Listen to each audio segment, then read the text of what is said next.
Olá, meu nome é Ângelo e agora a gente vai estar falando um pouquinho sobre o princípio da contagem, certo?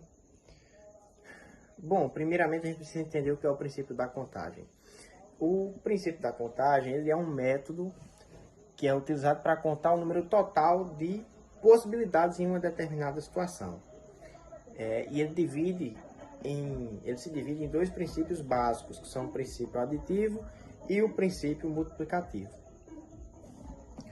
O princípio aditivo ele é usado quando há duas situações, a pessoa pode fazer apenas uma escolha. É o que se chama de escolhas excludentes, certo? Então, a pessoa vai ter que escolher uma coisa ou outra. Ele está em um campo para jogar futebol, por exemplo, e o time tem que escolher ou um lado ou outro. E o exemplo que a gente traz aqui é: um aluno pode escolher entre 3 cursos de matemática ou 2 de física. Então, o total de opções vai ser 3 mais 2 igual a 5. O princípio multiplicativo, ele vai ser usado quando haverá escolhas distintas, escolhas simultâneas, perdão. E uma coisa e outra, certo? Ele pode escolher essa, pode escolher aquela outra. E o exemplo que a gente traz aqui é o seguinte: uma senha é formada por 12 letras e um número. As letras são 26 opções e os números 10 opções, né? De 0 a 9, de 1 a 10, da forma que a pessoa preferir. Mais claro, geralmente usa-se de 0 a 9. Eu nunca vi um teclado com 10. Total vai ser 26 vezes 26 vezes 10, que vai dar igual a 6.767 senhas distintas que ele vai poder escolher para poder utilizar. Comparando os princípios, o aditivo ele vai ser utilizado quando as escolhas são alternativas. Então eu só vou ter aquela alternativa. Eu tenho essas opções, mas eu só vou poder selecionar aquela. Eu tenho que escolher entre uma coisa ou outra. Eu não posso ficar com as duas. Enquanto no multiplicativo as escolhas são combinadas. Eu posso escolher essa, mais essa, mais essa, essa mais essa. Eu não tenho aquela, como é que eu posso dizer? Aquela obrigação de ficar apenas com uma, como no princípio aditivo, certo? E para isso a gente vai precisar ter muita atenção no contexto, que é para a gente poder aplicar o princípio correto.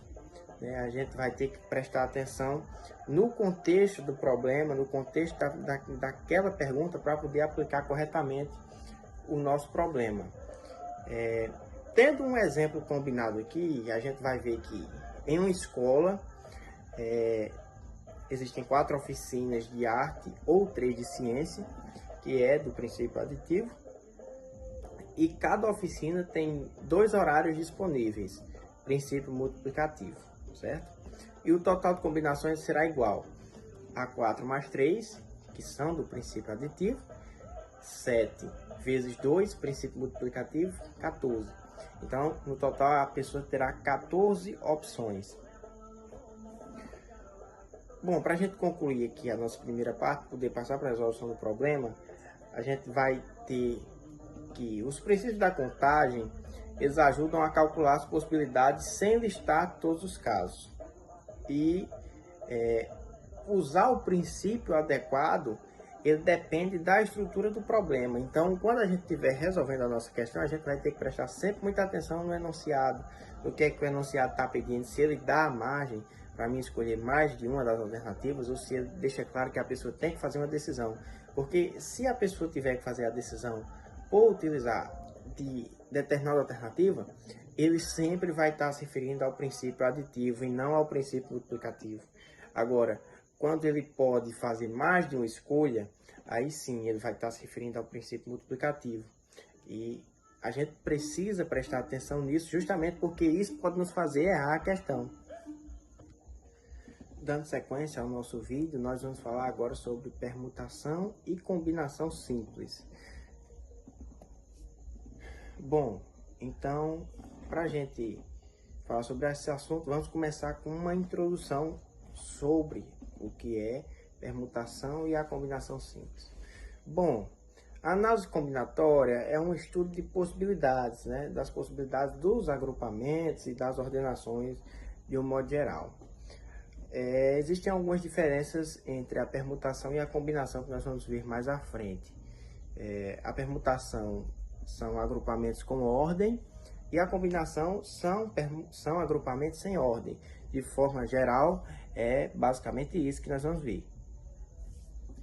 Bom, na permutação simples, os arranjos de elementos são os arranjos de elementos distintos em que a ordem importa, certo? Então, sempre que a ordem importar, nós vamos estar falando de uma permutação simples. E aqui a gente traz um exemplo. Quantas são as formas de ordenar 4 livros diferentes, né? Então, a fórmula nós vamos ter que vai ser P a 4 igual a 4 fatorial, que vai ser 24, certo? Combinação simples são agrupamentos de elementos em que a ordem não importa. Então, a fórmula vai ser CNPAP igual a N fatorial. E o exemplo é, de 5 alunos, escolher 2 para um grupo. Então, vai ser combinação de 5 a 2 igual a 10. As principais diferenças, né, são que na permutação a ordem importa, enquanto na combinação a ordem não vai importar, certo? Na permutação todos os elementos são usados e na combinação não é preciso que sejam todos os elementos usados. Bom, a nossa conclusão, antes da gente partir para a solução de uns problemas aqui, é que saber quando a ordem importa é essencial para aplicar a fórmula correta. Então, aqui sempre vai ser necessário fazer a introdução correta sobre o problema, certo? Fazer a leitura correta para que a gente consiga perceber se realmente estamos falando de uma permutação ou se estamos falando de uma combinação. Perdão, eu estou com um pouco de sono. Bom, porque na permutação, como já foi dito, a ordem vai se importar e na combinação a ordem não vai importar tanto assim. Bom, então agora nós vamos resolver um problema sobre permutação simples.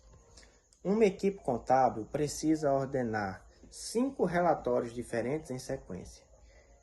De quantas formas distintas essa organização pode ser feita? Então ele quer saber de quantas formas ele consegue organizar esses 5 relatórios. Bom, a fórmula aqui vai ser permutação de 5 fatorial. De 5 fatorial vai ser igual a 5 fatorial, certo? Então aqui nós vamos fazer que vai ser 5 vezes 4 vezes 3 vezes 2 vezes 1. Isso tudo vai dar 120. 120 é a quantidade de formas diferentes como esse relatório pode ser organizado em sequência, tá bom? Então é isso, muito obrigado por assistir o vídeo até aqui, até a próxima.